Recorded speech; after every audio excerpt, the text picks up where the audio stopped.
Hello everybody, in this video we are going to check out a beautiful game played by Hans Niemann in his match with Anish Giri. The two are playing a match in the Netherlands, 24 games in total, 12 blitz games were won by Hans, 7.5, 4.5, 6 classical games, 3.5, 2.5 in Hans' favor. So that means that in the rapid section, Anish Giri really needs to bounce back in order to tie the match. In this video, we are going to have a look at game 1 from the rapid. And that means 15 minutes plus 10 seconds increment. Hans is playing with white, Anish with black. And if you do like these kind of videos, make sure to subscribe to the channel so you will see more exciting games like this one. So here we go. Hans is playing with the white pieces in this game. He goes for 1e4. And we have the Sicilian, as we have seen earlier in the match, also in the previous video, you could have seen a nice, interesting Najdorf game. So after knight f3, d6, d4, pawn takes, knight f6, knight c3, a6, the starting position of the Najdorf. And once again, Hans goes for the same system he played in the classical game with Anish as bishop d3 on the board. In that game, also the move e5 was played. It was a really spectacular game with a lot of interesting concepts in the middle game and endgame. So make sure to check out that video as well. This time Anish goes for the move g6. So we have some sort of a Najdorf dragon hybrid system. Bishop to e3, typical move, but knight g4 is played. Black really wants to trade off the knight for the bishop. White is not interested, moves the bishop away to g5. Black kicks the bishop away with the move h6. But now the bishop even goes back to c1. If you see this for the first time, you think there are a lot of moves with the bishop. This looks strange, but white is trying to prove that with moves like g6 and h6, black is also weakening his own kingside formation. Now the move knight c6 was played. Knight takes c6, so the knights are getting swapped. And the bishop goes back to e2 to hit the knight on g4. Together with the queen and bishop, knight goes back to f6. Castling kingside, bishop g7, bishop to e3. The bishop is now safe on e3 again, cannot be attacked any longer. And after castling kingside, now we see one of white's ideas as the queen comes back to d2, and here again the queen and the other bishop are forming a nice duo, hitting the pawn on h6. So black will have to defend the pawn with his king, and now rook a d1. So the opening for white is more or less over. Pieces have been developed, white has castled, rooks are connected, everything looks pretty normal. And interestingly, this position was actually reached in another game played by Hans and Anish in this match. In that previous game in the classical section, Anish played here the move queen a5, but in the rapid game he felt like, okay, let's put the queen on c7. That is also quite a reasonable move. And white thinks, okay, let's go for the move h3 to prevent the knight from coming in to g4 any longer. And black goes for the move a5. Also, that is a nice idea as the pawn on a6 was not doing too much. And very soon we will see other ideas of black pushing the pawn to a5. White played here the move b3, trying to solidify the situation on the queen side. But look at this, black gets the chance now to trade off his isolated pawn on the a file. I mean, the pawn was not really weak yet, but in endgames, isolated pawns, they can always become vulnerable. Here the trick is that you don't want to take with the b pawn. That gives white a terrible pawn formation on the queen side. While if you do take with the knight, then the pawn on e4 is no longer defended. And well, trading off a flank pawn for a central pawn is of course in black's favor here. This looks pretty nice, and it will give black the chance to mobilize his pawns in the center. So rather than taking the pawn on a4, Hans played here the move f4, just trying to build up some pressure on the king side. But now pawn takes b3, that is a good exchange. White recaptures, capturing towards the center is also a good move. But now black played the move bishop to a6, initiating the exchange of light squared bishops. This is pretty good for black, as it will also help the other rook to come into play. Bishop takes bishop, black does recapture, and white puts his own bishop on d4. So the bishop is trying to neutralize the pressure potentially exerted by black's dark squared bishop on this diagonal. Now the bishop is looking quite okay. Black played here the move knight d7, so the bishops indeed are coming off the board. This is what we often see in a lot of Sicilians, in a lot of positions with fianchettoed bishops.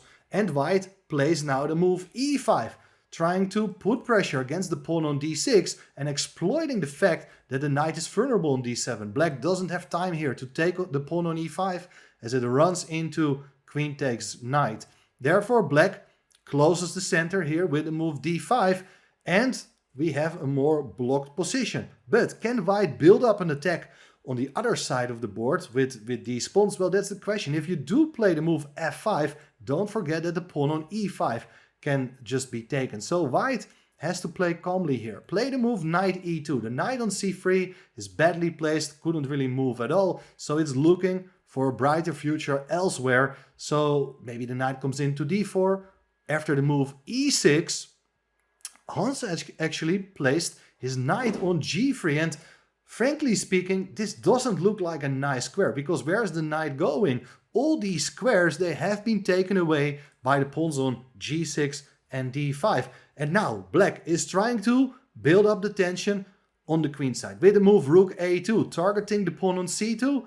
White played the move king h2, and now rook b8. I'm not really sure why Anish plays the rook on the b file. Maybe he's thinking about taking on b3, and then after cb3 you can get a position with a queen versus two rooks. Anyway, white didn't want to evaluate these consequences and played here the move rook f3. This is a nice move, covering the b3 pawn, but perhaps there are other ideas as well of moving over the pieces to the king side. For instance, doubling rooks on the f-file.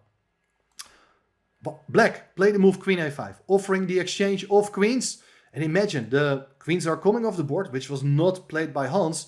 Then you have an easy time. These pawns on c6 and d5 are quite nice. You can play c5, maybe at the right moment c4. You can activate your rooks, try to exert pressure against the pawns on the queen side. Black's advantage is beyond any doubt here, I would say. So white not interested, keeps the queens on the board, queen e2, and Anish really wants to force the issue here by renewing this over with the move queen b5. But once again, Hans is not going to cooperate. He played the move rook d2 d3. That is interesting. After the move knight c5, attacking the rook on d3, he placed the rook on c3. And now if you would go for this exchange of queens, you can recapture with the knight, but the knight on c5 is in trouble. If it goes away, let's say it goes to e4, white can win the pawn by taking on c6. Even here, despite being a pawn down, things are not looking too bad for black, as I believe that the rooks are pretty active and it will be difficult for white to mobilize the extra pawn. But still, that is something you don't want to do as black. Instead, after the move rook to c3, black played here the move queen to b4. But now, look at this. Queen f2. White is attacking the knight on c5. And once again, if the knight goes away, keep in mind that the pawn on c6 is potentially in trouble. While if you put a knight on e4, attacking the queen, and the rook on c3, if you now take on e4, you take back with a pawn, position with major pieces only, but looks like black's pawns are more vulnerable now. These isolated pawns, they can easily be targeted by white's pieces. So that's something you don't want to play.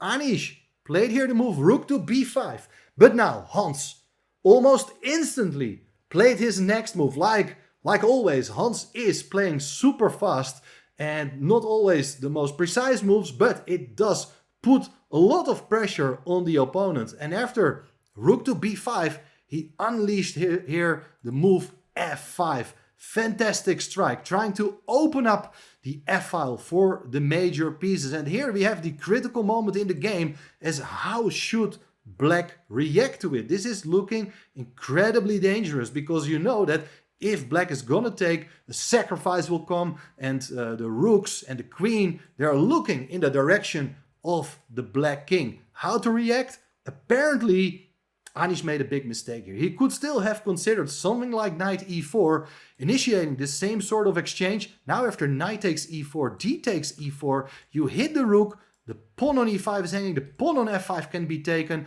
Things are incredibly sharp. One interesting idea is that if you now take on e6, for instance, pawn takes rook, you can take back with the rook, and now tremendous pressure against the pawn on f7. However, with this insane idea, queen c5, trying to initiate the exchange of queens, you're holding on here. After rook takes f7, king to g8, white doesn't have a chance here to put the queen on f6 because it runs into queen takes e5 with check, forcing the exchange of queens, and black will be a rook up. However, white is a rook down here in this position. The only thing he can do, because rook f8 is not possible, the queen covers that square as well, the only thing white can do is rook check, sacking the second rook, and then we have a repetition of moves. Neither side can really avoid this, but you can imagine it's a very complex variation to find, to work it out with not too much time on the clock. This is incredibly hard, but still an instructive line. Anish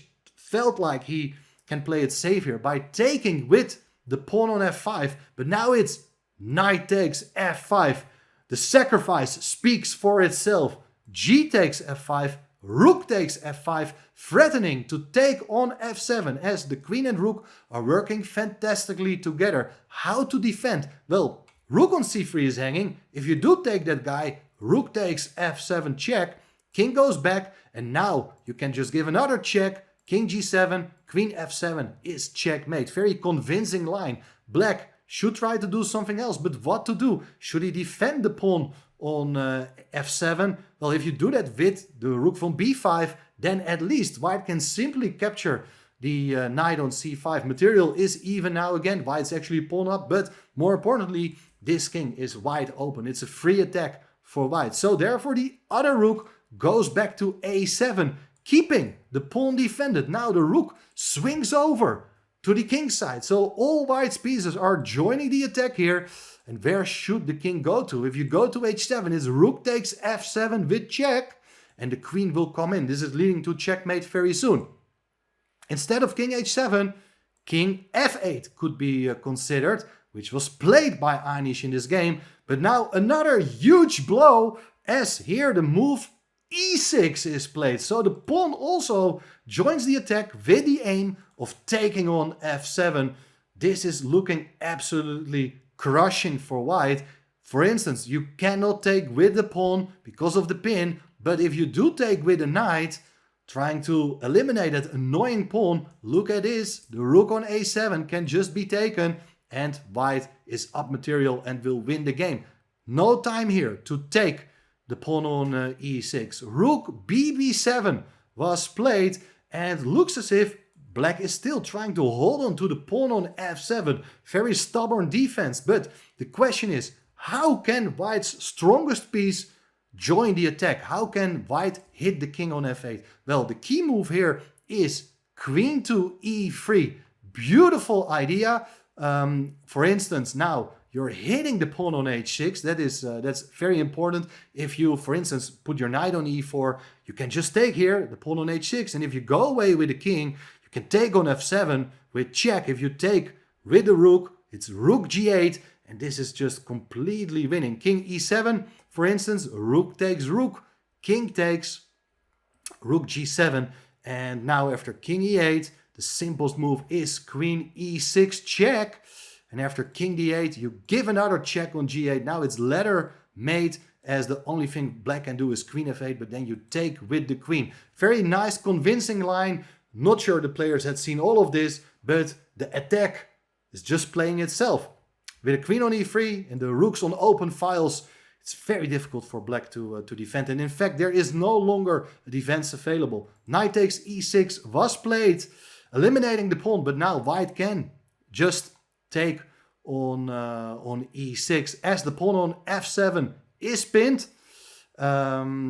Now queen h4 was played to defend the pawn on h6. By the way, I forgot to mention that you cannot really go queen h4 first without giving back the knight, because the knight on c5 is hanging anyway. So that explains knight takes e6, queen takes e6. But after queen h4, okay, material's even, but what can black do here? I mean, his position is just really bad. Queen d6 is the final move of the game.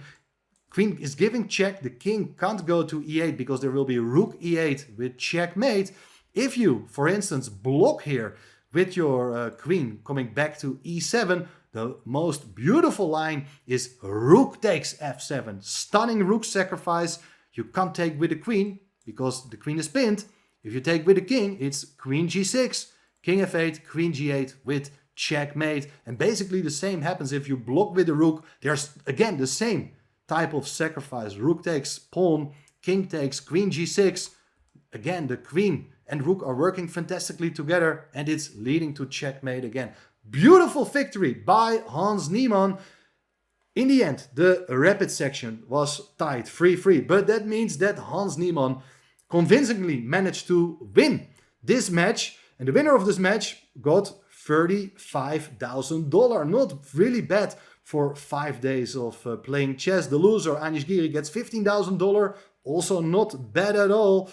But most importantly for Hans probably is that he also managed to win in the classical section. That was probably the part where Anish Giri was considered still to be the slight favorite. But by winning 3.5, 2.5 in the classical section, Hans also gains another 8 rating points, which means that on the live rating list, he's 27-19, making him world's number 23. He is one of the most progressing players at the moment. World's number 23. He's getting closer to the top 20 in the top 10. Who knows how far he can get in chess. I'll keep you posted here on the channel. Make sure to hit the subscribe button. Turn on the notifications to make sure that you will see more of these sort of videos. Thanks for watching.